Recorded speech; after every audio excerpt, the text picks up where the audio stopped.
Inversores. La actualidad de los mercados en tiempo real.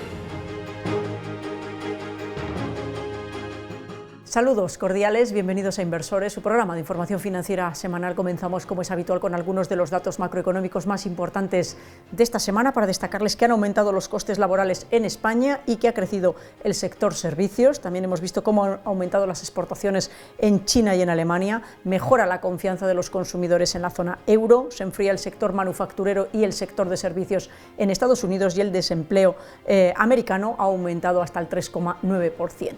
Vamos a revisar ahora los mercados financieros y vamos a comenzar por las bolsas para decirles que Frankfurt ha subido en la semana un 0,42%, París ha subido un 1,18%, Londres se ha dejado un 0,30%, en Madrid el IBEX 35 sube un 2,39% hasta los 10.305 puntos, en el Standard & Poor's 500 en Nueva York sube un 0,50% y el índice Nikkei en Japón se ha dejado un 0,60%.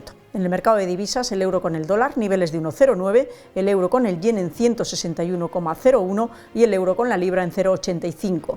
Mercado secundario de bonos a 10 años, Alemania en el 2,26%, España en el 3,08%, Estados Unidos en el 4,09%. El petróleo en $82,23 el barril se deja en la semana un 2,01% y el oro en $2.190 la onza sube en la semana un 4,59%. Con esto nada más, cerramos la parte inicial y nos vamos con actualidad. La actualidad de la semana.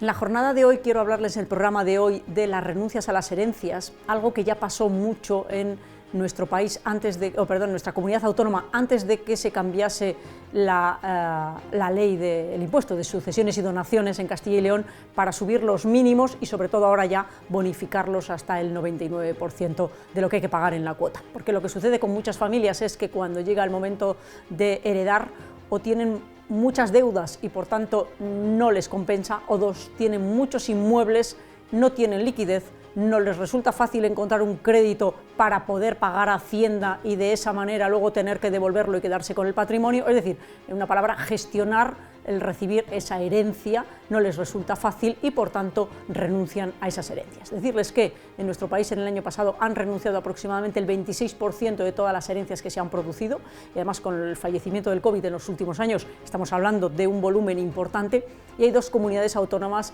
que tienen más renuncias, que es por un lado Asturias y otro La Rioja. Coincide, por supuesto, con comunidades autónomas que tienen impuestos de sucesiones y donaciones muy altos y que por tanto provocan que muchas familias no puedan heredar aquello que les correspondía por herencia familiar. Por tanto, y en conclusión, al final de todo esto lo que hay que hacer es una buena planificación patrimonial, una buena planificación sucesoria, porque las leyes cambian. Nosotros ahora estamos en Castilla y León en una situación más favorable, pero nada nos dice que dentro de unos años no lo estemos y en cualquier caso es algo que hay que tener muy en cuenta, porque lo que desde luego no puede pasar es que el patrimonio familiar no termine en manos de los herederos, sino que termine en manos de Hacienda o en manos de acreedores. Por tanto, y en conclusión, planificación patrimonial, planificación sucesoria, hacer las cosas bien para evitar este tipo de situaciones y de circunstancias que se pueden evitar. Con esto nada más, cerramos actualidad y nos vamos con la revista de prensa. Revista de prensa. Repasamos como cada semana los periódicos especializados. Comenzamos con el periódico Expansión. El Banco Central Europeo mantiene los tipos al 4,5%, pero avanza un recorte para junio. Salvo nuevas sorpresas, la autoridad monetaria contará en junio con datos suficientes para afrontar la primera bajada de tipos. Periódico 5 días. El Banco de España advierte del riesgo de equivocarse con la jornada laboral. El gobernador del Banco de España alerta de que la reducción de horarios sin tener en cuenta la productividad puede impactar en el empleo. Por otro lado, en el Diario de León, más de 1.000 viviendas del norte de la capital aspiran a un plan de rehabilitación europeo de 25 millones de euros. La Junta aprueba la declaración para concurrir a la convocatoria dirigida a barrios como La Asunción, Ventas, Cantamilanos y La Inmaculada. Periódico El Mundo. El Senado pide impulsar en la Unión Europea ampliar a otras provincias las ayudas contra la despoblación. El objetivo es extender las ayudas a empresas para bonificar los costes laborales con fondos de la Unión Europea, como está haciendo en Soria. El valor de la semana.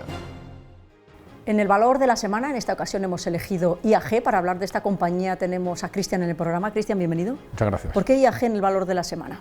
Sí, pues porque empieza a ser ya un valor muy bien visto por los inversores. Venía con una cierta tonía, en la sesión del miércoles ya empezaba a subir de una forma muy importante y ya despuntaba de una forma considerable.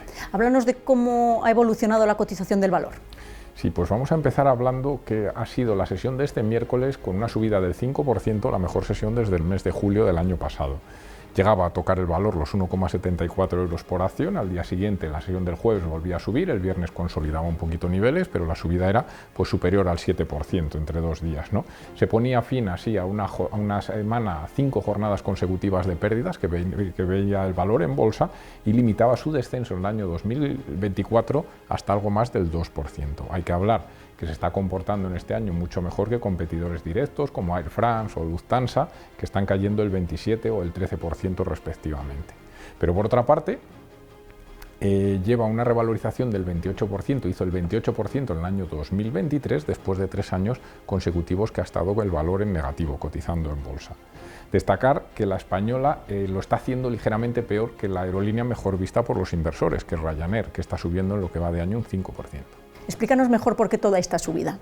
Pues esto es debido principalmente a la revisión que está teniendo por muchas firmas de análisis de su precio objetivo. La más sobresaliente ha sido esta semana JP Morgan, que incrementaba de un golpe más del 70% su precio objetivo, llevándolo hasta los 2,5 euros por acción, es decir, una revalorización del 43% aproximadamente, ¿no?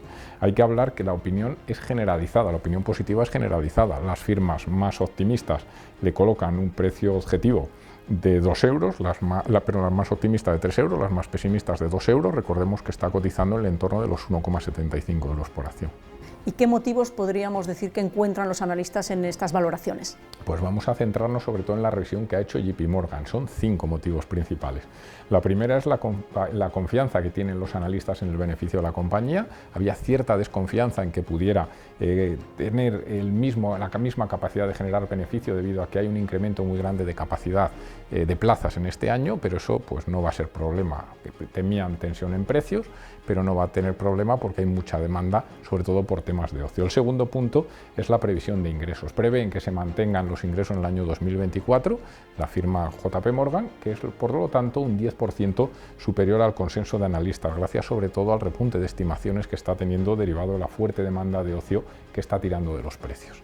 El tercero, la mejora de márgenes. Está en un ciclo reinversor muy importante que va a producir una mejora de márgenes en los próximos años muy estimable por los expertos. British Airways, la parte británica de la aerolínea, hay que hablar que el beneficio antes de impuestos sigue estando unos 500 millones por debajo de lo que venía antes de la pandemia, y eso sin contar pues toda la proyección que tiene ahora de crecimiento de plazas, operatividad y demás, y bajada de costes por las inversiones que está desarrollando. Y el quinto es la generación de caja. Ha tenido un rápido desapalancamiento la compañía, ha eliminado el exceso que tenía, el exceso de balance pandémico, y JP Morgan prevé pues una generación de flujo muy importantes con crecimientos del EBITDA para este año y el que viene del 30 y del 33% respectivamente, con lo cual le lleva a tener unas cuentas muy saneadas. Y finalmente, ¿qué opinan desde la compañía? ¿Qué dicen sobre lo que está pasando? Pues se basan en los resultados. Hablan de que en este año pasado ganó más de 2.600 millones de euros, cifras astronómicas en comparación con el año 2022 o con el año 2019, antes de la pandemia, y están ya muy cerquita del récord del año del 2018 y piensan volver al dividendo. Piensan que a lo mejor este año, muchos expertos dicen que posiblemente no sea hasta el año 2025, con lo cual sería pues una muy buena expectativa para los accionistas. Muy bien, Cristian, muchas gracias por tu aportación al programa. Vamos ya en la recta final con la agenda para la semana próxima.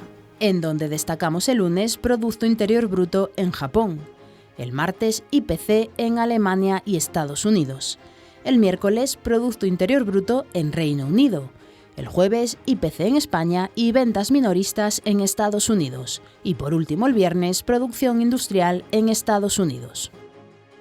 Con esto no nos queda más que despedir el programa, agradeciéndoles la atención que nos prestan y recordándoles que pueden seguirnos cada día en nuestro portal digital de información financiera www.elinversorinquieto.es. Gracias por su atención y hasta la semana próxima.